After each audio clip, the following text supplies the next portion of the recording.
This club's about winning trophies. I'm inexperienced in a lot of those things. 3-0. Can you believe it? Almost lost the cup and you win it. The new European champions, the treble, the dream come true for you. Oh, I can't believe it. I can't believe it. Football, bloody hell. But they never give in. And that's the winner. Welcome to the American Red Devils podcast. I'm John. I'm Alex. We're bringing you the best Manchester United news from this side of the pond. Ooh, sir, how we doing? How we doing? United does the deed at home against Burnley, the Builders, as we call them. Didn't make it easy for us. We had to fight for every goal in it, but a huge win. United are in the best form in the league. That gap with City is down to single digits, my man. It's 8 points, and United getting some much-needed rest midweek. First time since I can remember with a week off. How you doing? How you feeling? Happy Sunday. Sir, pod never sleeps, and Manchester United just doing it as they should. It's all about those black banners at Old Trafford. Sir Ole changed them up. Our home form has improved. The players, Mason Greenwood, take a bow. I mean, what a hit. 2 great goals. Cavani coming on at halftime. You know, good on Ole, taking out Cavani, taking out Fred, putting Cavani in. More attacking intent. Burnley was always going to troll us, sir. And we put him to the sword. What a pass from Donny. Ice cold. You'd love to see it. What a counterattacking goal. Cavani needs to re-sign, sir. We need Cavani next season at Manchester United. We need Eddie. I'm not talking about Eddie Woodward. I'm talking about Eddie Cavani. Fairly, that's what the players call him around Old Trafford. So, dude, he's such a player. Big shout out to Ole. Great sub at halftime. Tactical, right? Fred wasn't quite doing the job. They were going to make us really kind of push in order to get a goal. I love that. We need a little bit more of that. I thought also the Donny sub for Rashford, he looked electric, but he also looked beat up, took a bunch of hits from the Burnley players because that's all they have. Hoping they go down, sir. Never thought I'd dislike a team so much in the bottom half. They're the new Stoke. You just don't want to play them tough as nails, but they never make it easy for you. But a good professional win and a great team goal, counter-attacking goal. Everybody involved, that third one, just putting the sword through their hearts, and you love to see it. Finishing teams off. Absolutely. And it's one thing, we've been watching this Manchester United side for a while. In the doldrums, the nil-nils, we had nothing going for it. This game, we were creating a lot of chances early on in the match. We were odds-on favorite to win, and that's what you like to see. Attacking intent, exciting play for Manchester United. Clearly, we were going to leak one at the back. We looked a little shaky. I mean, Burnley had their chances, right? But we were going forward. We were brave. We were creating chances, and at the end of the day, to score in stoppage time and kill them off for the second time in recent memory, sir, that's Manchester United of old. Absolutely ruthless. You give one to get one. You put everyone forward. You attack. You love the style of football we're watching. Couldn't be at a better time for Ole's men. It's all about finishing strong, right? This is a great momentum. United's been on a good tear, 5 wins in a row in the Premier League. You got to keep that form hot as we focus on Europe in a couple weeks, going to Roma, but you love to see it. Everybody contributing, good team play. And like you said, even when Burnley made it really tough, 11 men, 10 men behind the ball, 9 men in the box at times, making it really difficult to even get a shot in. United just bided their time, turned the screws, and got the goal. And Mason Greenwood, I mean, what a player. He's been played a lot, hasn't gotten his goals, and now he's just got that swagger. Just like scoring, obviously getting lucky on the deflection, but just taking the shot, being brave. I mean, that's what it's about for a young striker. Also looking good on the right, looking good coming through the middle, and him and Cavani together, unbelievable connection. But you got to shout out to Donny, because when the subs come on and they start doing work, that is what Manchester United is all about. Ole knows that better than anyone, the super sub, but Donny looks silky, and Ole is now rotating Donny, and you like to see him in a more forward position because he's the right guy to make that pass to score that goal. He is. It was a perfect little pass for Cavani to do the tap in to just absolutely kill the game off. He should feature more, and hopefully he does. You would have liked to have Rashford come off a little earlier. That has been a common criticism of Ole, but he is making subs, making the right subs. Now it's just about doing it a little bit more timely. But Donny, what a player he is. It's obvious they were going to lose Paul Pogba sooner rather than later, but we have some good talent on the bench. Now it's about Ole using it a little bit more, right, sir? No, exactly. And you see these bench players come in form, like Dan James. Now Donny's in form. And that is what United is about. We have like a core group, but we played well with a lot of players out with the yellow suspensions. Then they come back. Then we're rotating and we're looking good, sir. Somehow, if we got a week off, we're going to rest up, and United are going to kick on really strong, hopefully raising some silverware, hopefully making Manchester City sweat. What a season. It might be the last Premier League we've ever seen, sir. The Super League's coming. Can you believe this rumor? It's the juiciest bit of the day. It's probably more consequential than the game we're about to break down or the game we're about to preview, because what's coming, it's been a long time coming, but it might be the end of football as we know it. Sir, that's why we wear the green and gold. We are hashtag laters out. Hashtag sack Woodward. Dude, too much greed in world football these days. You hate to see it. It's always been building. We will cover it later in the podcast when we get to the news. But first, let's jump into it. Quick PSA for the pod. If you're a fan of the American Red Devils and you want to support independent fan content, the best way to do so is Patreon. You can visit our Patreon page, www.patreon.com/American Red Devils. You can support us for anything from $1 a month to $20 a month. We're giving away stickers, pins, scarves, shirts, etc. We do not take any private sponsorship money. It's just us backed by the fans directly. And all your support from Patreon goes to keeping the lights on in the bunker, the hosting costs for the podcast, the audio equipment, etc., sir. So your support is much appreciated. And a big shout out to everyone who already supports us on Patreon.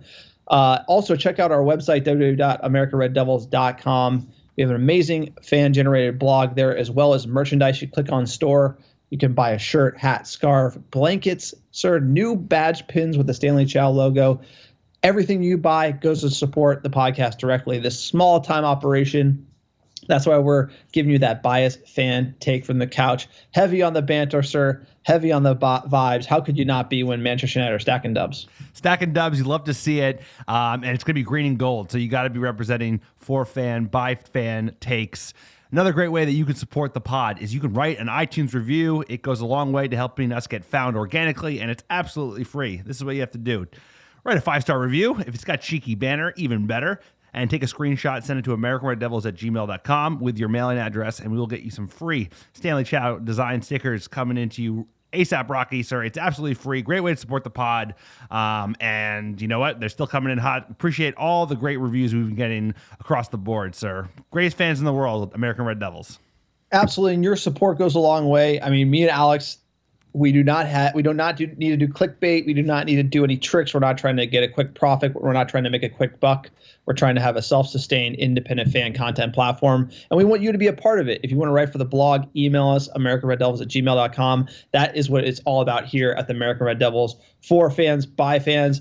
Sir, let's get into it. Manchester United 3, Burnley 1. What a match. Winning on a Sunday morning. It doesn't get better than that at Old Trafford. We got the new black banners. That terrible home form is a thing of the past. Let's get in the starting 11. Dean Henderson in net. Luke Shaw left back. Maguire Lindelof center back pairing. Wan-Bissaka on the right. The Fred McTominay midfield. A little conservative here from Ole Gunnar Solskjaer, but you got Pogba on the left. Bruno in the hole. Rashford on the right. Greenwood at number 9. Sir, what do you make of this lineup? You know, everything but the McFred combo was what I liked. You know, Dino holding on to that starting spot. Maybe didn't have the most confident day from Henderson, but otherwise liked what I saw. Just that the Fred McTominay, usually a workman style midfield that you would see against a top side, right, against a City or a team that's intent to attack. You knew that Burnley's be packing it in. You knew that we're going to have to cut through the lines, pass well. That was my only concern. And then obviously, you know, I think Ole saw that, made us change at halftime. But that was my take of the 11. What'd you make of it when you saw it? Yeah, we both had like a Donny in there in the 2, someone who could play through the lines a little better than Fred. I think he's the one who has the high work rate, but going forward doesn't offer a lot. So conservative from Ole Gunnar Solskjaer. And then Greenwood at 9, Cavani on the bench. Signs of Cavani leaving their little tea leave action. Am I reading too much into that? He played, I mean, didn't he play the whole game on Thursday? So maybe he's just worried saving his legs if he needed them. I don't know. Cavani's the best. I thought he had to start here. Burnley, right? The builders, header goals, set pieces. I thought Cavani movement in behind. I mean, we obviously needed him, but again, interesting. Maybe I'm trying a little too much X-Files there for the Cavani if he's staying or not. I hope not. I think, you know, the way I view it, every time he gets a goal, that's going to be like something that's dragging him towards re-signing for another year, giving more of a lure, like I can do it at this club, obviously. And I think as soon as he does it in front of some fans at Old Trafford, that's going to have a huge impact. It's a totally different thing playing in an empty stadium. It's like football I think without that's fans. spot on. Like if you score in front of the Stretford end and, there's 70 odd thousand fans just screaming, Cavani's also got a song, I think you stay. It's just one of those where no fans. Doesn't even have a song yet. He'd have a song by now. If this has been a normal season and we were playing in front of fans and he was contributing the way he has been, dude, he'd be hearing it all day at the Stretford end. So I think that would be a game changer. Hey, it's not too late. If we finish strong and win some silverware, that might be enough to keep him around. All right, so let's break down this match. Jumping into it, United got bailed out early, sir, in the first minute. Usually don't say that. Hendo comes out for a 50-50 ball versus the striker, Chris Wood. And Hendo did not read it right. Striker tipped it over into the goal. Luckily for United, he's ruled just offside. It was a close one. But Hendo, we've been really complimentary about him when he does this well, because he has used his body, knows when to come out, has been more of a, the type of keeper that is just coming out of the box whenever necessary. Looked off today, and this was the beginning of a couple off calls for Hendo, but luckily, United do not get punished early. Yeah, this is one of Hendo's strengths. Absolutely whiffs. Goal goes in. Nightmare stuff for United. But again, VAR to the rescue, sir. Saving the day. Offsides by a smidge. That was a smidge. It was the definition of a smidge. I think depending on how you draw that line, it could have been on. But either way, United bailed out. Hey, we were in it early. 4th minute, better for United. Tomine actually had a good shot that was blocked on target. Then it started to kind of slow down a little bit, right? Burnley were putting players in behind the ball. Greenwood had a great chance as well early on. That one that was centered right in front of the net wasn't on the end of it. I mean, United, we actually were attacking pretty well to start after that chance from Burnley. Totally. Settled down a little bit. 30th minute, Shaw with a decent corner. Pogba blasted over, but United starting to show their intent a little bit. 35th minute. This is the one that got you all hot and bothered, my man. Lindelof found Rashford over the top with a very nice ball, which is trademark Lindelof at this point. Keeper rushes out. Rashford kind of dummied him. The ball went through his legs, and then he kind of, the keeper just stood up, knocked over Marcus. No penalty. Most people, it kind of was divisive, but what was your take on this one, my man? Sir, I thought this was a penalty. I got skewered on social media, but what does social media know? It's in the era of VAR where you slow anything down, it looks like a pen. If Rashford got contact with the keeper, I think that's a penalty. But the keeper did put him off and didn't get the ball. So it's one of those where, it's a minority report penalty where it's like if the keeper doesn't touch him, but he's in the way, and then Rashford goes down because of his momentum at such high speed. I just thought the fact that he dummied the keeper and the keeper didn't get any of the ball was enough. But then if Rashford needed to get contact with the keeper, so fine margins, and with VAR, and John Moss, we're not getting nothing. So, to get this would be, that's a reach, but I'm going to say, bias fan take from the couch, baby. It's a pen, straight up. Let's go. It's a pen, red card, send them off. Hey, yeah. I think you get that is the fan take. I love that. That's why you're here. But you know what? We got bailed out early because that Hendo giveaway that could have been a goal either way. This one, I think if it's not the keeper and it's the same kind of thing, maybe it's a pen. But either way, that's not what we're looking to do. And like you said, John Moss wasn't calling nothing for United. He was looking for every chance to not go against United. Before the half ended, 38th minute, great chance for United. This is the one where you're talking about. Bruno put in an awesome ball for Greenwood, but he slips just as he's about to get the tap in. Real close call, but United should have been going, 1-0 up into the first half, sir. But this is what I like for United. We were getting to the touch line. We were putting in crosses, pulling it back. You can see Greenwood in the box. There's a lot more intent. Like Shaw did a good job at this on the left. Rashford and Shaw were really sharp on this in the first half. And I just thought you're starting to see down the right now when Bruno kind of comes in and Greenwood goes central. A lot of good chance creation. This is high probability stuff. If you're monitoring that XG, this is almost a G. It's got to be a straight G. That was kind of the last big moment before the half. So what do you think Ole is saying to the boys? We saw it. We saw the El Matador warming up. He was going on. But what do you think Ole said to the boys at halftime? I'm surprised he did the halftime sub. It's almost like an Ole. I thought this was good. I think Ole's learning, and I think he saw that, like, look, Burnley's going to be tough. We need to get another goal. Cavani will give him trouble, and I think Greenwood moving him out on the right was the move. I think that had to be the motivation, but more of the same, just like he's just going all in here.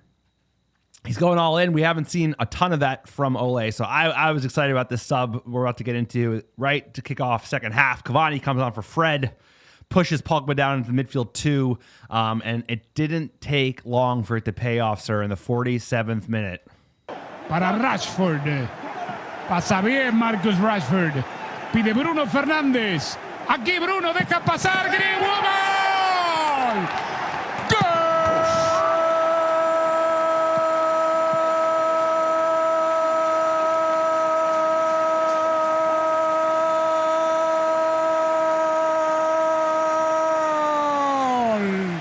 Del Manchester United.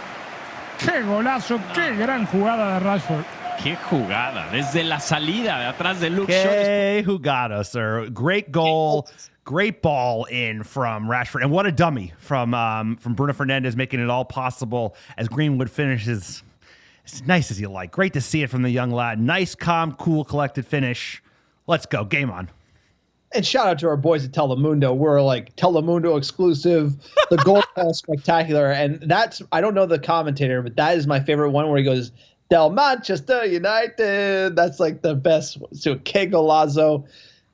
What a goal. What a goal from Mason Greenwood, the youngster on the mark. As a United fan, this is what it's all about. Academy lad, showing up big. And United rolling with goals. When Greenwood's scoring, we're rolling. No, absolutely. Absolutely. What a run, and just like beating his man easy. Marcus Rashford, great to see it.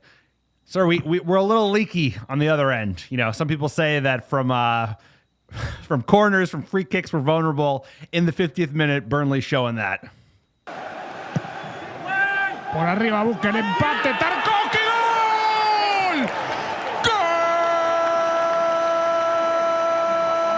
gol! Sir, he doesn't enjoy it as much. He does. Telemundo highlights for Burnley. That's like, Well, that's why I cut it short. Well, you don't play. That's a rule on the podcast. You don't play Telemundo calls for the other team. That's just not a thing. No, I know. There you go. You should be fine. You should be fine. We'll do it live. Fuck it. Sir, we're just rolling with it. Sometimes things happen. Rule. I can't get the goal call against me. That's just like well, it cuts both ways, especially when you let in a goal like that. Yeah, exactly. Yeah. So you know what? This goal cut. This one cut. You score a great goal at the other end. You're like, finally break through. Set piece goal. Burnley the Builders. They're gonna fight us in the box. AWB's off. Hendo's off. Harry is soft on this one, and it goes in. We've seen this movie before, sir.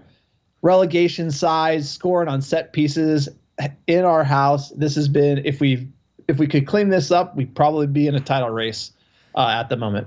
No, you're absolutely right. We don't always respond as well as we respond today, but a lot of those set pieces, the teams that we shouldn't be dropping points to, this was reminiscent of a lot of late equalizers or go-ahead goals, but like you said, Maguire getting pawed over has to be stronger here, right? He's a big guy in the box, and you can't be getting murked by Tarkowski because that's what they do. Vulnerable there, but hate to see it. And I played the Telemundo call because I wanted to get you riled up, and it worked. I'm fired up. Love to see it. Speaking of which, 64th minute, took a little bit more time for United to get something going. Maguire blasted over after Rashford was just picking apart his defender to earn a corner in the first place, but Harry, got to work on those headers. He's due. Harry's due. He is due for a big goal. 68th minute, Maguire actually came pushing forward near the edge of the box, picked out Rashford with a really nice pass, but Rashford couldn't quite get it settled underneath his feet. That was really the last, of Marcus Rashford. This sub probably should have come 10 minutes earlier. He was limping after that one. Got caught in his feet, and you could see he's limping. It's Marcus Rashford is going to enjoy this week off. Hey, he's earned it. He certainly has. The 83rd minute, that was the sub we were talking about. Donny Van de Beek came on for Marcus Rashford. Should have come on a little earlier just because Marcus looks battered. He looked electric on the left side of the pitch, especially him and Shaw playing together. Really building a strong partnership, but the kid's been playing injured for a long time now, and Burnley weren't shying away from any tackles. So in the 85th minute, here's a Telemundo call you'll appreciate. Fernandez para Pogba. Greenwood. Ahí va Greenwood. ¡Se le ve gol!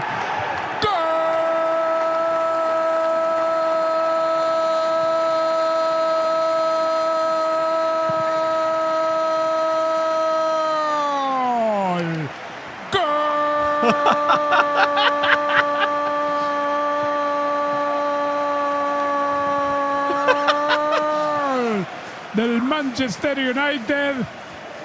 Sir, how do you get the double goal? Sometimes he does the single goal with Manchester United, then he does the goal plus the second goal for Manchester United. A little bit of luck, but a nice take from Mason. And you know what? I think we deserved a little bit of good fortune today. United were pushing forward. Love to see it. Love to see it. You see how much it means to the team. So a goal is a goal is a goal is a goal. Burnley put 19 people in the box. It's going to ping pong around somewhere, go in. It's like that's part of the game. It's like Greenwood hits it with venom and gets lucky. But against Burnley, you're going to have to get lucky, sir. You are, because it's a good point. That's one of the downfalls for a team that is intent on putting so many players in the box, is that there's a lot of people for it to deflect off of, especially when Mason has so much piss and vinegar behind his shot. I mean, he puts a lot of power behind it. You love to see it. So after this goal, United starting to wake up. Nothing better than a Burnley side that has to push forward, and you can expose them on the counter. Sir, did you put Telemundo calls for every single goal from this match? Yes, I did. Sorry, we've gotten the feedback that we can't have Telemundo calls for every single goal. Well, some of these were, it was such an exciting game that I needed to channel my inner Telemundo. And the only other option, I think, was Arlo. No, but you need an Arlo for like the Burnley, an Arlo for maybe the deflection goal, and then the Telemundo for the killer. But hey, you know what? I'm just giving you the feedback live for the fans. Some people love the Telemundo, some people don't. We got to have a healthy mix, So you got to have Downer Arlo White for at least the Burnley goal. We're making rules up on the fly, and I kind of like it. I respect that. There's nothing wrong with it. I'll tell you what, we were getting a lot of complaints about people that were stuck on the NBC Sports feed, switching over to Telemundo mid-game because they couldn't handle it. Yeah, but you know what I love is everyone's starting to tweet Arlo White. Everyone's tweeting Arlo White. I love it. Keep tweeting Arlo White. He loves the feedback. Like you said it during the game we were watching, they are anti-United like so hard, and it's just like you gotta, sir. That's why we watch Telemundo. Let's get into it. What a goal! What a counterattacking play! What a sir. You love to see this one, and you love the Telemundo call. Let's get into a triple goal this time. 90+3. Here we go. Good. Ahí va Mason, Greenwood para Bruno Fernández, el gol de Van de Beek, vino el centro, Cavani, gol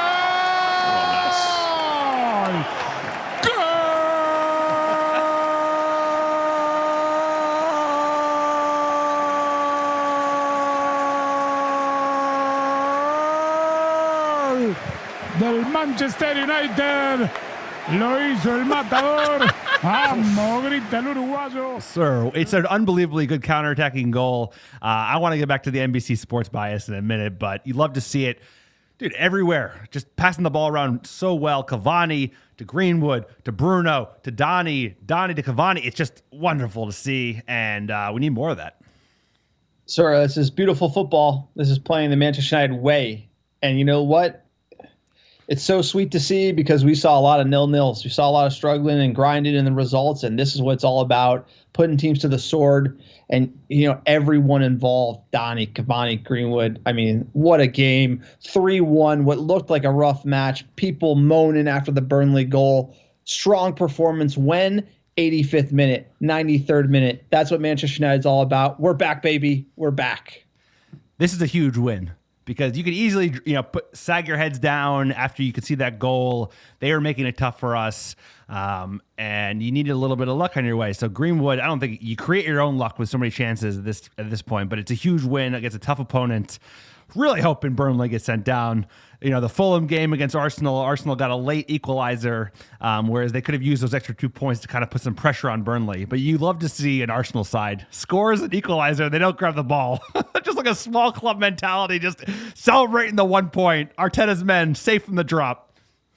I'll tell you what, Arsenal fan TV is worth a watch. I'll tell you that's some brilliant content. They've been floundering. What a team! And we just have to make sure that we beat them in the Europa League final, bro. That's what.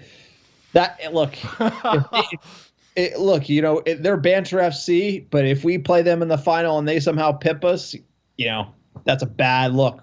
We got to be dispatching them like 4-0. I really think that's what the final is gonna be. Yeah, I mean, I want to play Villarreal just because we've had good luck against Spanish opponents, especially this season.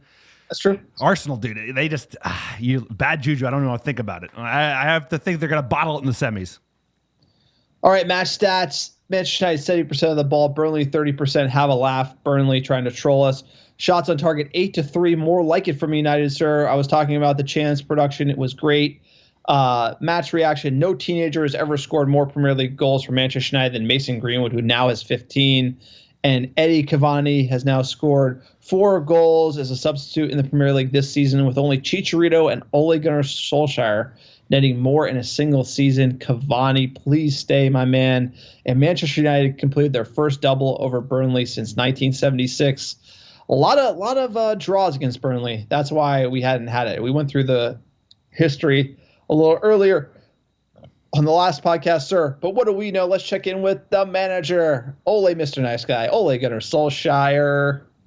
Well, whilst this game was being played out, news has broken of a potential so-called Super League. Yes. Manchester United is one of the clubs who's signed up to support it. What can you tell us that you know about the proposals? I've seen this morning, as you, the news about and the speculation, so I can't really say too much. My focus has just been on this game, and I got the news today as well. I understand it is limiting what you can say. We've asked for somebody else from the club to speak to us. So far that hasn't happened. But do you understand at all what the proposals might mean for you and your players? I haven't looked into it. I've been just focusing on this game, so I just need to sit down and see what it is, and the club will probably comment on it later. Would it worry you if I tell you that both UEFA and the Premier League said potentially that would stop Manchester United playing in the Premier League and stop clubs who sign up to it from playing internationally? As I said, I've not seen any, so I don't really know all the ins and outs, so I need to find out, and then the club or the clubs can issue a comment probably. Totally understand your position, Ollie. I appreciate it. Poor Ole. That's basically the end of the interview, but it's like, you think, who's behind this. We're going to talk about United in the news, sir, but this is a Glazer move. This is not like Manchester United Football Club. This is basically the Glazers' last shot and maybe sticking around for a while, where they basically don't have to invest in the team, and the cash cow will just keep churning those $100 million checks every season. Sir, they're trying to NFLify European soccer, the most capitalistic sport in the world, and that's one of the main reasons I fell in love with it. In American sports, the leagues, there's no relegation, there's no competition, and your teams can get lazy, man. Imagine if you're like a Bengals fan, or imagine if you're, insert terrible baseball team here, Pittsburgh Pirates. That's the one I was going for. Owners are cashing in, and you're playing it, and they have a poor product on the field because there's no disincentive for having a poor product. And obviously, we're not talking about relegation with the Super League. There's just so much greed. They just want guaranteed payouts. They want guaranteed Champions League payouts, and it's all money driven. But look, we all know where Eddie is. We all know where the Glazers is. But let's give credit to the man at the wheel, Sir Ole Gunnar Solskjaer. He is fighting all the bullshit upwards, right? He has to deal with the Glazers and the board not spending. He has to deal with them not bringing in world-class talent to be the director of football. He has to deal with them not re-signing players that are valuable to Manchester United. He has to even deal with them dropping this pretty much treasonous, signing up to this Super League. He clearly doesn't rate it, but he also has to hold the line so he can protect the players and continue to play good football while all these off-the-field distractions are going on. So credit to Ole. He's able to navigate, this is double black diamond stuff. Managing up and managing down and getting good results for Manchester United. Unbelievable. He doesn't get the credit he deserves. At the end of the day, he's probably gets criticized way more, and fans need to be focusing on #Glazers out, #Sack Woodward. They're the cancer at this club. Ole might not be have the resume of a manager that maybe should be at Manchester United, but right now he's the perfect manager at Manchester United because a lot of managers would quit based on all the bullshit they've been having to deal with this ownership. They would quit or they would force the owner's hands like Jose did, right? Jose just made it so toxic to be a Manchester United player, to be a Manchester United fan, that he just forced the issue, had himself sacked, got a big payout. You could tell it was like he didn't even know about it until this morning, right? He was like, there was a genuine shock in his face. That tells you everything you need to know about Ed Woodward and the owner. Is just like they're just trying to drive this over the top, see if they can get away with it. And I don't think that, we'll talk about it in the news, but I don't think they're getting away with this. Everyone's going to react in a certain way. This is, well, sir, save it. Let's save it. Let's check in with the table. We can talk about terrible ownership are forever, but right now Ole's doing a great job with the lads. 66 points in second place, 32 matches played. City at 74. We are 8 behind them. You want to talk about form in the last 5 in the league? Manchester United have won all 5. City have won 2, lost 2. One of those being to us. So 8 points, sir. We've gone through the fixtures for both teams. You're saying there's a chance clearly City have to slip big time. I mean, there are a few tough matches that they have, but it's going to be highly unlikely they do. But there is a chance. And that's, as fans, I'm not saying we're going to have a chance of winning the title. I'm saying City is going to be thinking about Champions League #1.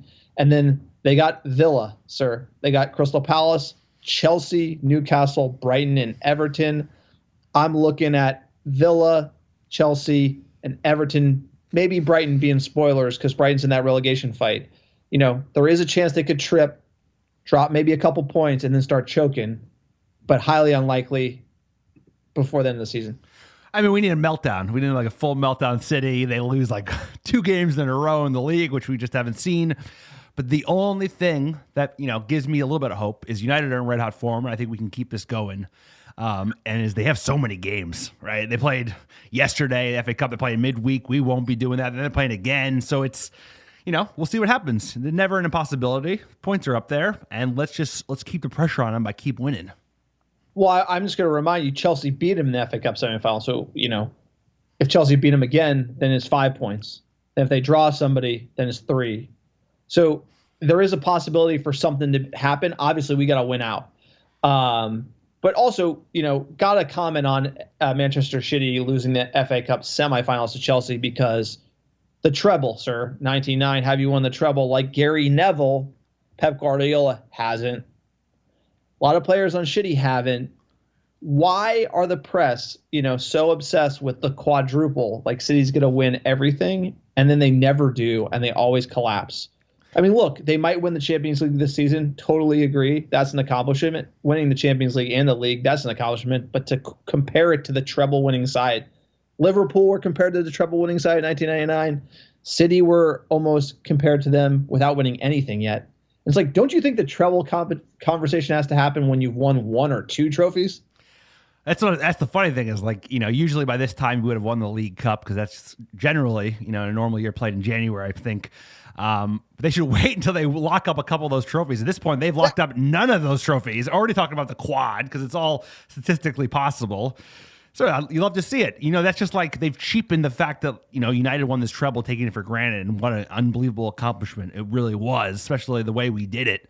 Hated, adored, never ignored. They try to cheapen the brand. Same thing with today with NBC Sports. I mean, why are they so anti-United and pro every other team? All other 19 teams, they have no problem, back in all the time, complimenting their players, compliment their manager, no matter where they are. Whether you're in 9th place, 18th place, they get more credit than 2nd place Manchester United. Even if we pipped City, they would still be they'd still be begrudging about it. They'd be talking about Liverpool, they'd be talking about Arsenal, they'd be talking about Spurs. And you know what? That's probably part of the ethos. Hated, adored, never ignored, love to see it. Sir, best football club in the world. Best story in the world, best history in the world. One of the best trophy cabinets in the world, sir. It's especially in England, obviously. And one team that they love to talk up? They love this one. They love our next match. Leeds, scum, and Bielsa. They absolutely salivate over him. First, obviously, Manchester United, sir. We're going to Ellen Road, which everybody knows is full of shit. Premier League Game Week 33, sir. Leeds versus Manchester United. lifetime, we've won 47 games, drawn 35, and lost 26. Sir, you hate Leeds scum. We all hate Leeds scum. We all hate Leeds scum. One of the great United rivalries, Battle of the Roses, sir. House of Lancashire versus the House of York, I believe, if I'm remembering correctly. And it goes back. Bad blood, old English football. They've been out of the league for so long that they haven't been in the recent memory book, but they're sticking around for a while, and they are certainly the darling, at least of NBC Sports. They love talking about Leeds. They love Leeds. Sir, the Roses rivalry, the War of the Roses, takes place Sunday, April 25th at 6 a.m. A little early morning wake-up call for the American Red Devils. We've had it easy the last couple of months, but, this will be a good one. We all hate Leeds scum. I mean, this is probably, I'm going to say, the number one rival. There have been English Premier League rivals, but just pure hatred. The fans behind it, the classic 1980s, real hooliganism type of rivalry. This is what it's all about. Coming into this match, Leeds lost to West Ham 2-0. They drew Chelsea, beat Fulham 2-1, beat Sheffield United 2-1, and then they beat City with 10 men 2-1, doing us a favor in the race for the league, sir. They play Liverpool tomorrow, then us. So they're going to have less rest. They press quite a bit. The Bielsa high-energy game. Hopefully the lack of rest here hurts them. We need to be beating Leeds. Number one, we hate Leeds scum. And number two, putting pressure on Shitty up the table and locking up top four. When was the last time going to a Premier League game? The other team had less rest than we did, especially for a side that's not playing in Europe. So have a full week's rest. It's going to be great for the lads. And, Leeds are going to be pumped up, ready to play. They're not in a relegation fight at the moment, and they know how much this means to the fans, at least for their fans, our fans. This is like the rivalry probably for local fans that means the most, I would think. If you're a Manc, you want to beat Leeds the most just because when you see those fans on the other side, you don't see anything you like. So, huge match. Looking for the Telemundo call on that one because I don't know if I could put up with 90 minutes of NBC Sports fawning over Bielsa. They love his football so much and his squat behavior, but can't wait. Huge match. Getting a little bit of a break this week. That'll be big for the boys. Maybe have some time to focus on tactics and defending against set pieces. A little history about Leeds. They were founded in 1919 following the disbanding of Leeds City by the Football League. They took over Ellen Road Stadium. Little history in 1919. Babe Ruth was traded by the Boston Red Sox to the New York Yankees, sir. And obviously the curse of the Bambino ensued for almost 100 years. As someone from New Jersey, you like to see that. The curse of the Bambino. Let's hope Leeds are cursed. Let's hope they'll be relegated soon enough. History on the rivalry, sir. It's nicknamed the Roses rivalry, War of the Roses, or the Penny Derby. Is played between Leeds United and Manchester United. And the rivalry originates from the strong hatred between the historic counties of Lancashire and Yorkshire, sir. This goes all the way back to like the 14th century. Part of the history of Game of Thrones was based on this rivalry. It was the War of the Roses. Sorry, not the 14th, 15th century. Pretty old, sir. When it's get that old, essentially the colors behind it, the white rose and the red rose, that all comes from the 15th century. So these two areas have hated each other for generations and generations and generations, sir. And then obviously the white and red for Manchester United and Leeds, it bled into football, sir. And it just got the hooliganism. Like many people in the 70s were injured in these violent encounters between Manchester United Red Army and Leeds United Service Crew, the two most notorious hooligan firms in the 70s and early 80s. That's when the crackdown happened. And, Leeds and United just going at it on the pitch, off the pitch. So they didn't have enough police. They didn't have enough coppers to stop the firms from going at it. Those are the kind of scraps where you'd have police horses getting punched. It's just no hold barred, bare knuckle stuff. Football's changed a lot since then, but I'm saying if you had a Manc or a Leeds fan from that 50s or 60s year old that have seen it all, they remember these probably the most. It's because local rivalry, hate Leeds the most. That's why they're involved in every chant. You always find room and Leeds and Leeds. We hate Leeds the most. So a big game, and we did them dirty earlier this season. Came out, lights out, and just put them to the sword. Hopefully we can see the same next weekend. Can't wait. First time we played January 1923. It was a draw 0-0, and we played 110 times. Manchester United winning 48. Like I mentioned, most appearances in the derby was Sir Bobby Charlton. Shout out to Sir Bobby. He's also the top scorer with 9 goals. And the largest victory, we beat him 6-0 in 1959. We did 6-2 earlier this season, so that's up there in the record books, but an important match that Manchester United need to put them to the sword. Leeds, their history, 3 English titles, 1 FA Cup, 1 League Cup, 2 Community Shields, and 1 Intercity Fairs Cup. They did reach the 1975 European Cup final, losing to Bayern Munich. So when United, the footballing firms, were clashing in the 70s and 80s, Leeds was actually a powerhouse in European football, and obviously we know what happened in the since. Checking with the injuries, physioroom.com, Bailly, Jones, Martial out. Bailly, obviously the COVID lockdown. Haven't seen him in training yet. Phil Jones is now back in training. Who knows if he's going to play this year? Maybe in a game that doesn't matter once the league's locked up. We might see Phil Jones and Martial probably out for the year, sir. Given those injuries, what's your lineup? This is what I've got. I've got Hendo back in net. I'm doing a back 4 of AWB, Lindelof, Maguire, and Shaw. I'm going to do Fred, Donny van de Beek, Pogba, and then a front 3 of Bruno, Greenwood, and Cavani. I'm going to rest Rashford. He needs a rest. All right, I'm going to say, Hendo in net, Wan-Bissaka, Lindelof, Maguire, Shaw. I'm going to do McTominay, Donny van de Beek, Pogba on the left, Bruno in the hole. I'm going to do Greenwood on the right and Cavani up top, sir. Very similar to yours, but I'm doing the Donny with McTominay instead of Donny with Fred. I like that. I think Donny has a role to play in this team. He should be featuring more often, especially, this is going to be a wide open game. You could use his creativity in the middle of the park, slice them open. There are going to be a lot of goals, you would think, in this matchup. Booking the bookies, we are our favorites, -115, draw +280, and Leeds +290, sir. What's your score prediction for the lads going away to Ellen Road? Sir, I think it's going to be 4-2.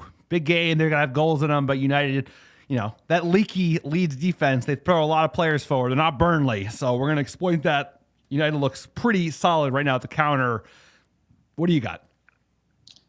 So I'm going to say 3-1. Again, like you said, we're going to leak 1. It's going to be similar like this Burnley match. I'm kind of thinking maybe De Gea is the man to play versus Dino, right? In sort of a shot-stopping match, This isn't like that sort of tough-nosed, Burnley match. This is maybe De Gea on it. What do you think? I mean, the only thing that maybe just the sweeper element of Hendo could be really valuable because it's going to be so open, wide to wide, just the same way it was with Spurs, where he kept coming out really well. Today wasn't his best game from Dino and net. I think we can all admit that, but we'll see. We'll see what he goes with. I would think that he's going to stick with his man Hendo. He looks like he has the top spot at the moment. I'm revising. Put De Gea in my starting 11. Hendo gets dropped because he wore the hat. You can't wear the hat. What was the last time we saw? I was trying to think. It was like the Wigan keeper. It was a Wigan. It was the Wigan keeper. Say, yeah. Wigan keeper, like 08, 09. Like big hat guy. What a hat! What a hat!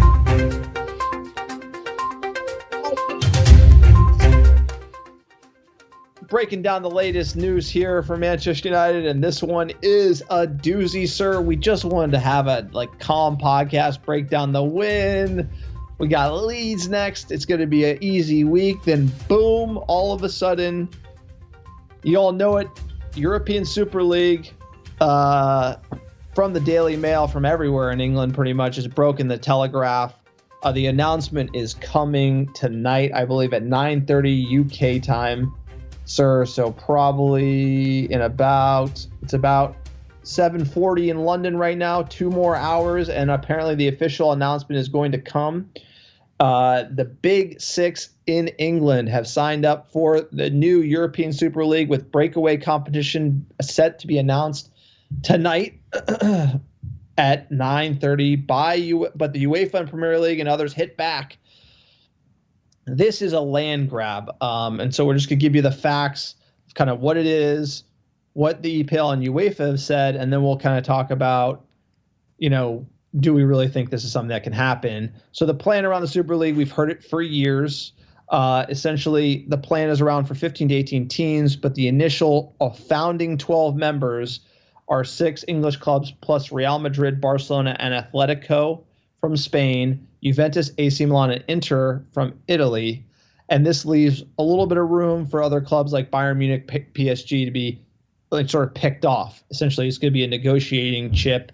UEFA right now is announcing a new format for the Champions League. So this is kind of the opening salvo in negotiations, I think, if you will, where UEFA is going to update the Champions League, include more teams or a different type of format. And then they're saying, hey, we don't want that. We want to do our own thing and actually make it less teams so we can make more money. The 5 Premier League teams, the top teams to sign up for the European Super League are Liverpool, Manchester United, Arsenal, Chelsea, and Tottenham. Somehow Tottenham's in the Super League, sir. I don't know how that happened. I think it's because Levy's just that greedy. And like I mentioned, UEFA are planning to announce their new format soon. And so this is kind of a political move ahead of that, because I think it's a negotiation. This is sort of a negotiating chip here. And basically what happens is like the new teams, these teams, like we said, the top teams in Europe, they want to snub the UEFA changes, which they're not going to like, because I think it's to include more teams and split the money more ways. Per the Daily Mail, the new league represents the American takeover of elite European football. I mean, we are Americans. Our sports are very socialist. And the billionaires, they want that money locked up instead of having to compete for it every single season like we're seeing with Top 4. Essentially, this is backed by J.P. Morgan, and it's the brainchild of Real Madrid president Florentino Perez. Anything that Florentino Perez likes, I don't. But apparently the Glazers do. Apparently Abramovich does. And apparently Henry at Liverpool does. It's believed Perez will hold the chairman's role. He's going to be running it, if you can believe that.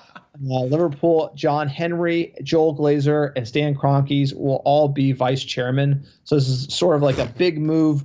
Henry, Glazer, Kroenke partnering with Perez, and they're going to kind of run the league.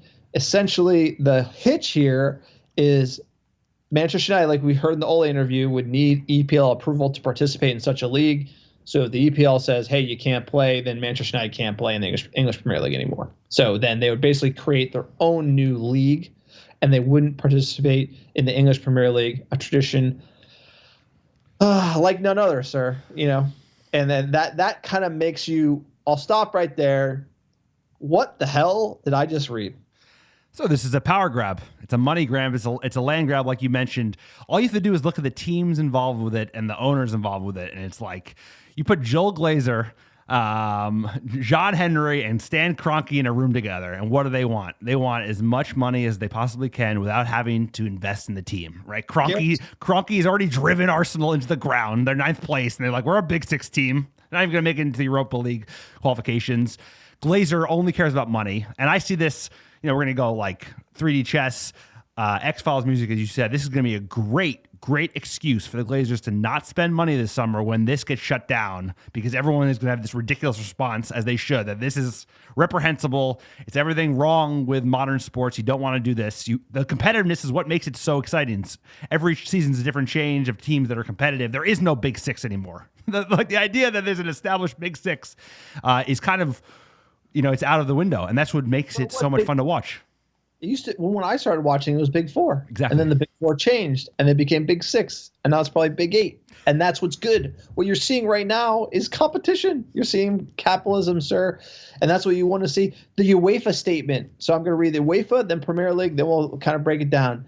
UEFA says the English Football Association, the Premier League, the Royal Spanish Football Federation, La Liga, Italian Football Federation, and Serie A have learned that a few English, Spanish, and Italian clubs may be planning to announce their creation of a so-called Super League. You love that European salvo there. So-called Super League. We remain united in our efforts to stop this cynical project, a project that is founded on self-interest of a few clubs at a time when society needs solidarity more than ever. Boom. Absolutely love it, UEFA. As previously announced by FIFA and the Sixth Federation, the clubs concerned will be banned from playing in all other competition at domestic, European, or world level. Their players could be denied the opportunity to represent their national teams at this level. I mean, that is really big time. So that means if you play for Manchester United, you can't play for your country, because obviously if FIFA is in bed, then FIFA and UEFA, they're kind of they're kind of intertwined here. And how FIFA goes is going to be very important, right? Because FIFA is the end-all, be-all. And they haven't made a statement, but UEFA linked to FIFA has. And the Premier League came behind them. The Premier League condemns any proposal that attacks the principles of open competition and sporting merit, which are at the heart of the domestic and European football pyramid. A European Super League will undermine the appeal of the whole game and have a deeply damaging impact on the immediate future prospects of the Premier League and its member clubs and all those in football who rely on our funding and solidarity to prosper, sir. This is a crime. Now, everyone worrying, they're going to break away and there's going to be no more Premier League and No. They're doing this because whatever UEFA is going to do with Champions League, they don't agree with. And this is just a negotiate. I believe they're not going to do this. This is all a lot of talk, a lot of smoke and mirrors. They're just negotiating with UEFA. They're saying, hey, if you don't listen to what we have to say, because we're real big time clubs, and if you're not going to pay us more money, then we are going to do this. And whatever changes are coming to Champions League, they don't agree with, because behind closed doors, they already know. Now, like you said, this is a money grab, and the bigger picture is what are the big driving forces of this? Stan Kroenke, he owns the Rams. He owns the Avalanche. He owns the Nuggets. He owns the Rapids. He owns American sports teams. Same with John Henry. Same with Joel Glazer. How do their other teams work? Well, the league, you can't get relegated. You're guaranteed money. It's pooled money, pooled protection for all teams, and you're guaranteed tons and tons of money, millions upon millions of dollars if you have a shit team. So the Tampa Bay Buccaneers can suck for 14 years, and the Glazers can laugh all the way to the bank and make $100 million a year, and they have no concern for their fans, and they have no concern for the product on the field. Going to English football, you actually have to play well to make money. And they don't like that. And so those are the big dynamics, is that they want more guaranteed money. They want the rich clubs to get richer. They want the poor clubs to get poorer. They want money guaranteed. And they're trying to, this is a land grab for that purpose. I think it will fail. I will boycott this league. I will totally boycott this league. It's always Glazers out, always green and gold, baby. Like we always say, fuck the Glazers. This is unbelievable. This is a disgrace. I think the fans will turn so hard against this. There's not a chance this will happen. And what they'll do is try to negotiate with UEFA. And this is an embarrassment to the sport as we know it, sir. You're spot on. No, you're spot on, because you know what? It's the last move of a desperate man, right? The Glazers are looking for the last thing that will kind of give them a reason to stick around for a lot longer at Manchester United.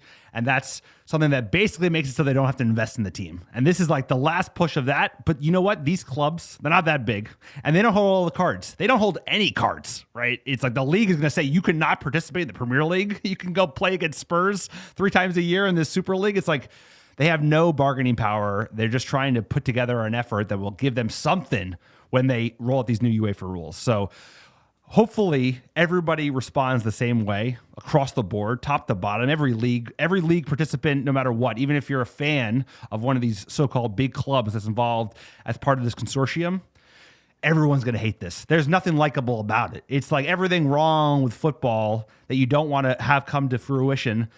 The best part about it is the competitiveness. The fact that, like, no matter what, every league is a little bit different. Every season's a little bit different. Just think about this year versus last year and how it's changed. You love to see it. It's everything great with football. So this will not happen. It will fail. This is just something that they're doing because, like you said, UEFA is trying to spread the peanut butter a little bit more widely across other clubs. And that would mean less money for teams that don't want to invest in their club in the first place. So it's shameful. It's shameful, like you mentioned, and it is really like, I'd imagine the Glazers are heavily involved with this, so that they're going to be a founding member of this so-called consortium. So it's sad to see. It's very much like, 2021 in a nutshell. Everything's about money. Everything's about power, and this is just an opportunity for them to have more money, more power, not have to earn it. Not have to earn it every season, and that's what makes this season. That's what makes this sport great. Is the competitiveness and how it's just like you have no guarantees. No, and you're spot on. And what this highlights to the fans is that the Glazers are the problem with Manchester United, right? So you can look at this from a world football perspective, and you're like, okay, they're just greedy billionaires. Oh, billionaires are greedy. Got it. But from a Manchester United perspective, you have to say this goes against the ethos of everything Manchester United, sir. You look at when the club was founded, when we went to the first division, when we were relegated, when we won our first division title, the entire history of this club. And our ownership wants to just basically break with the first division of English football, now known as the Premier League. 20 times Man United. Like, you don't want to get 21. You don't care about league titles. You don't care about the first division of English football. That is what has made this club over 130 years, sir. It's unbelievable. The story of this sport, the rich history of this club.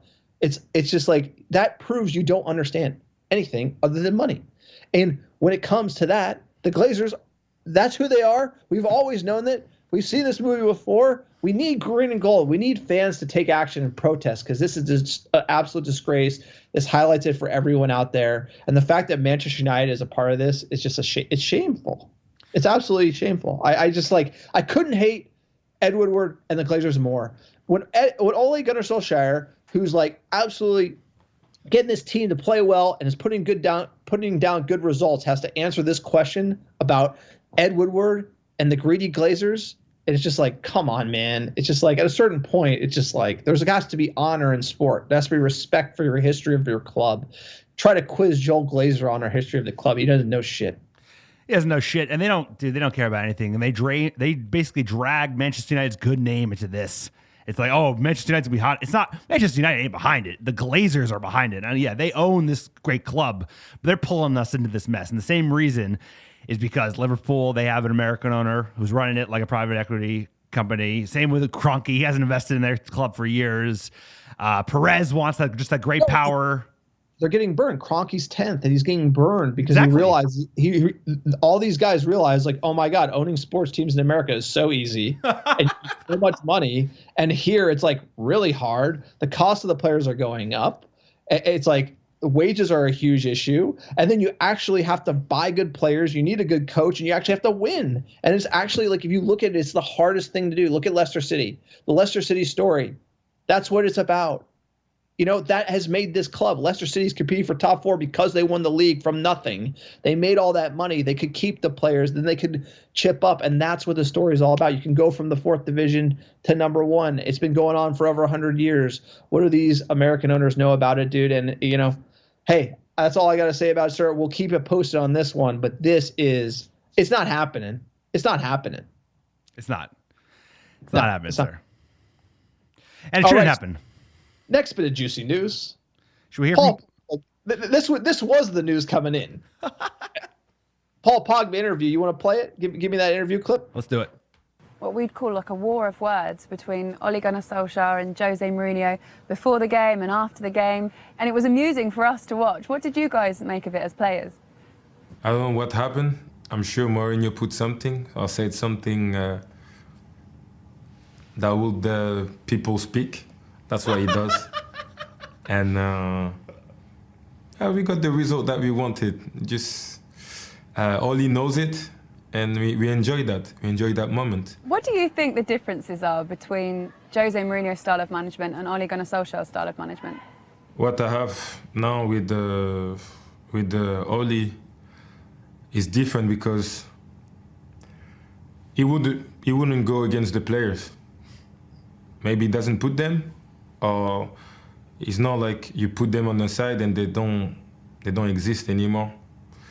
And I think that's the difference between Mourinho and Ole. Because once I had a great relationship with Mourinho, everybody see that, and the next day you don't know what happened. And that's the strange thing that I had with Mourinho. And I cannot explain to you because even me, I don't know. Tell us about the role that you play, because when you were bought by Manchester United, it was a... Sir, there you go. Paul Pogba was saying what we all expected. You know, doesn't care about the players. And we saw it. We saw it firsthand as fans. If you were on the outs with Jose Mourinho, you were on the outs. He always did that with every player. I mean, like, he did it with Fred. He did it with, like, you know, even at Shaw. All teams, he's done it. He just, like, His resume is amazing, but then like when it stops working in the modern day and players actually like don't respond well to that, like you got to also change your tactics. And clearly Mourinho got burned by this one because he's now at Spurs doing the same thing. It doesn't look good. And I thought the best thing Pogba said here was that Mourinho, all he does is try to create controversy in the press because he can't win.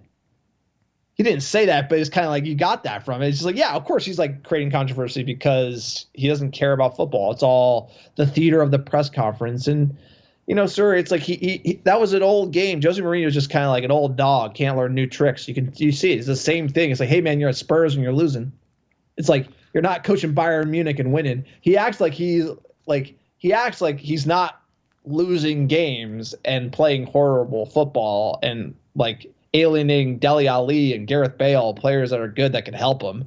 He's just making the same mistakes and floundering. And you know what? Mourinho's Mourinho, but I think Pogba came out with these shots. It's uncharacteristic to talk this freely because Mourinho came out with the red card comment. After the Spurs game, he was like, Pogba should have had a red. He kind of went after him, sir. That was a little dig. And I was like, ooh, Mourinho kind of going after Paul P. And then Paul P claps back. I think he had the last laugh here. He had the last laugh for sure. And I think it's because, like you said, the controversy. Make it a controversy and don't talk about the results. If Spurs were ripping and rolling, competitive, going to Europa League semifinal, in the top 4 with ease, I don't even think Jose was saying that, but he is like a dead man walking, and he knows it. He knows that Spurs are not investing in their team. They're going to sell one of their prize assets. They got Levy to deal with, and he just wants to make it about something else. So that's what Jose does, and it makes you appreciate who we got. Because I hate to say it, there are like things that people don't like, and understandably so, about Ole, about his record, about his pedigree as a manager. But nobody misses this. Nobody misses the fact that Jose Mourinho's press conferences were the most exciting thing about the day. The game wasn't, because the way we played was boring as hell, and it was just him making nonsense. Dude, it's like the Kim Kardashian of EPL football. It's like you're worried about what's the line from the presser instead of what are you winning. It's like Mourinho, he always blows it up, sort of self-destruction. It's getting spectacularly terrible at Spurs. So you love to see it. On the note, Pogba spoke highly of Ole. Came out this week. He wants a new Manchester United contract. He's demanding £500,000 per week. We talked about how we haven't heard about a Pogba contract. Seems like it's coming from the Pogba camp. $500,000 a week plus image rights might get him to $800,000 a week, sir. Riola the troll pushing for this deal. We're going to keep you posted on this one, but sir, right away, $500,000 a week, Paul Pogba, 4-year deal at Manchester United. Yes or no? $500,000 a week? $500,000 a week. I say I would take it only if you get rid of your agent. That's got to be the rule. We'll do it. We'll pay the agent fee on the re-up, but you got to get the hell out of there because we can't be signing him up to one of the biggest contracts in football and then have his agent pushing for a transfer the following year. So maybe, it was the timing of that Sky interview was a little suspicious, right? Exactly. It does feel like it's being positioned as a transfer re-up, which is probably why people are going with this news so much. I think that added some legs to it. Sir, I want Paul Pogba to stay. The problem is the agent's always been the problem. It's like we talked about it during the game. He's the girlfriend that cheats on you, but because she's such a hottie, you put up with it. And you're like, well, maybe she'll eventually just make me a one-man show. And that's the problem with Paul, is that his agent runs his mouth at inopportune times, right before the RB Leipzig game when we needed to win or needed to not lose the way we did. And you can't have that, right? This team is going to be pushing on for a title next year to win multiple pieces of silverware. You can't have one of your star men always flirting with an exit. It's not a good look. It's not good for the dressing room. And I would take him, but that's got to be a caveat. It's like, you got to get Riola out of here because he can't be having this voice that he's always saying stuff in the press week in, week out, man. We can't have it. Haven't we learned about doing big money deals? Like De Gea is one of them. It's just like, to me, I think you're right. There's legs here because, again, with the Glazers and with Woodward, you're not doing upfront transfer fees, so you can actually do wage deals, and the image rights isn't that big of a deal.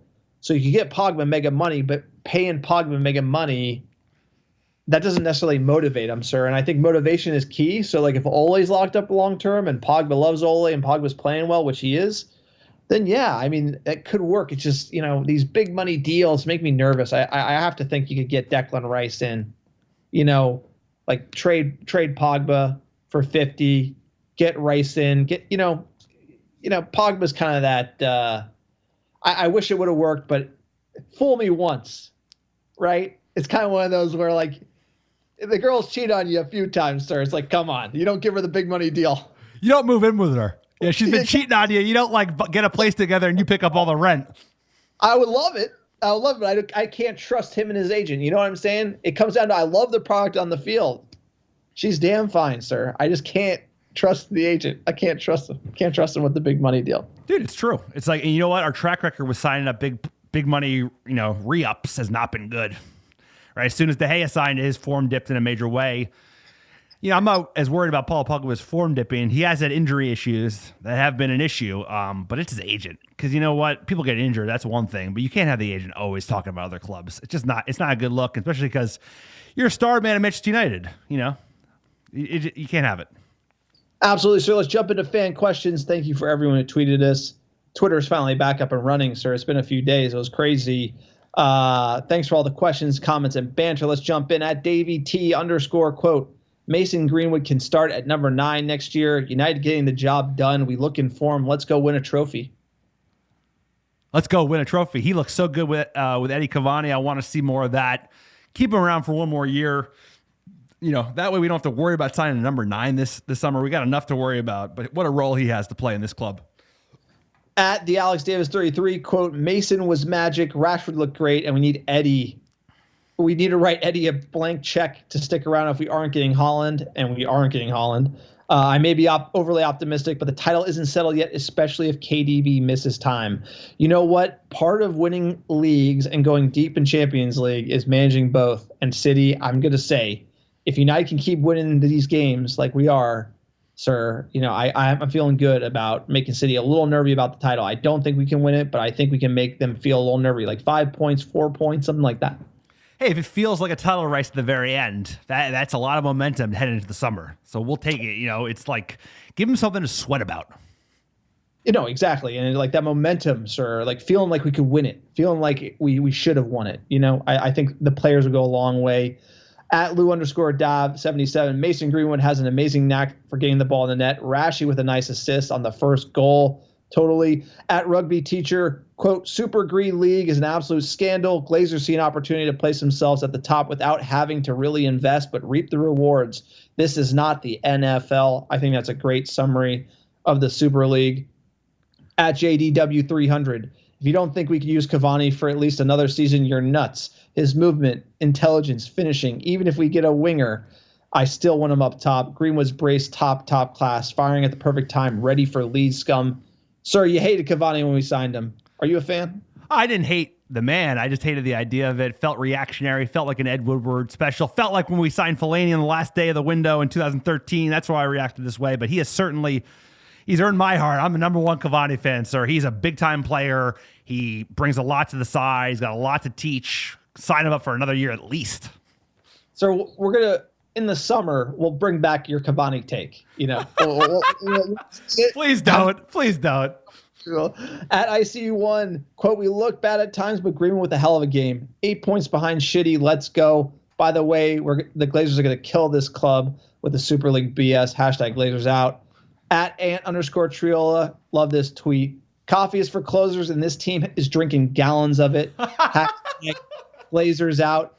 I mean, they are, dude, finishing the game at the death, not like defending like you're worried about you're going to give up a goal like we used to, and actually on the counter, Cavani integral in all those types of goals too, and like finishing the game off. That is ruthless. That's the Manchester United way.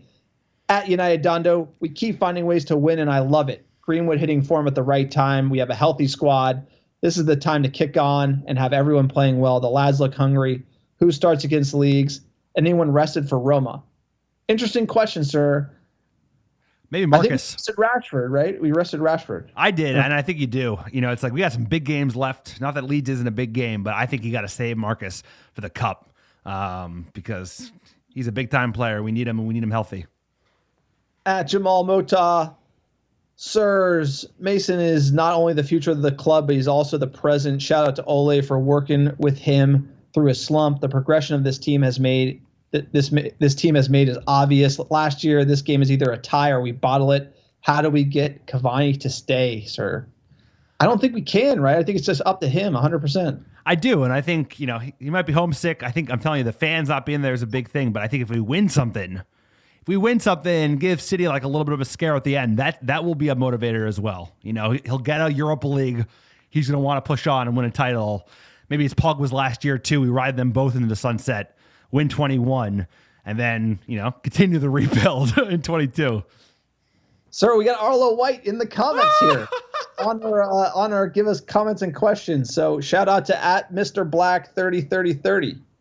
Quote, I'm getting really tired if Graham Lasso and Arlo White. They can either say good defending by United or good try by the opposition, and it's always the latter, no matter who it is. Arlo White tweets back, yawn.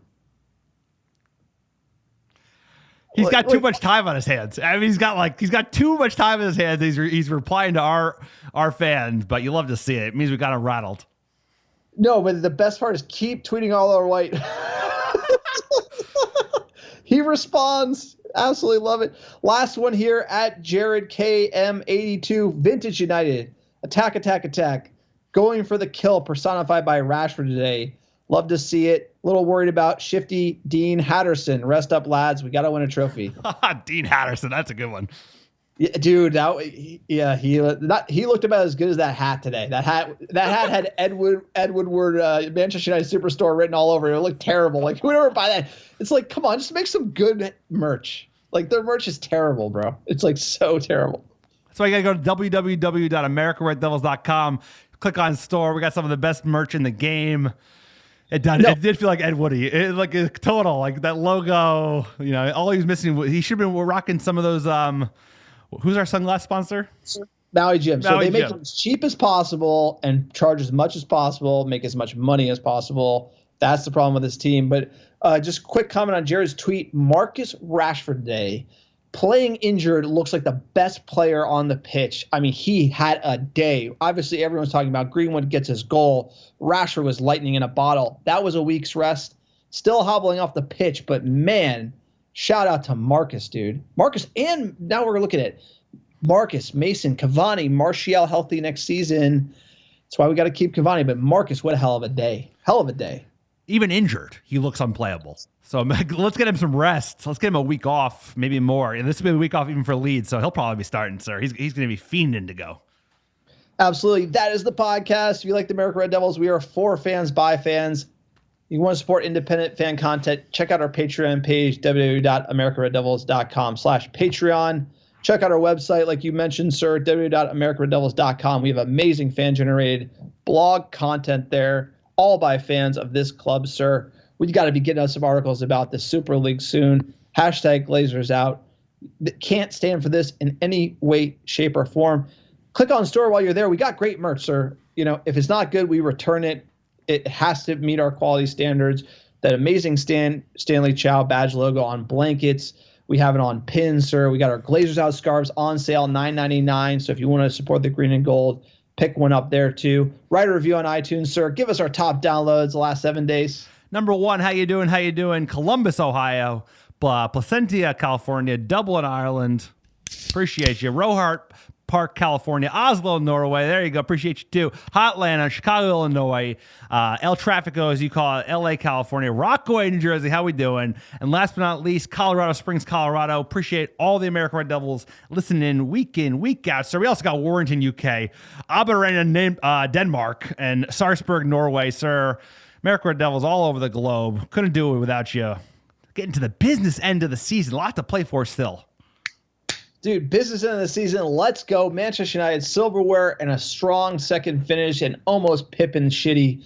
I'm not going to say too much. The footballing gods, they're listening. I don't want to jinx it, but I'm feeling good about this team right now. Feeling good about Eddie Cavani. Feeling good about Mason Greenwood. Even Dean Hatterson, my man. We're playing well. United look like a team that are hungry for silverware. Time to feed them. Let's go. Rooting for Aston Villa midweek, sir. Can they do us another favor? Love to see it. Ask a big Jack Grealish guy. You know, this guy, you've never met a bigger fan of Jack Grealish's Cavs than Alex on the pod here. Well, talent recognizes talent, sir. As a big Cav man myself, just jelly of those Cavs. I think he'd be great in Manchester United. He'd be a great United player. Absolutely. Look, it's been a crazy podcast. We got Super Leagues. We beat the Builders on to Leeds Scum. It's going to be a great week. Everyone enjoy it. And then we'll be covering you. We'll get you a pod next Sunday, sir. As always, kicking a blue.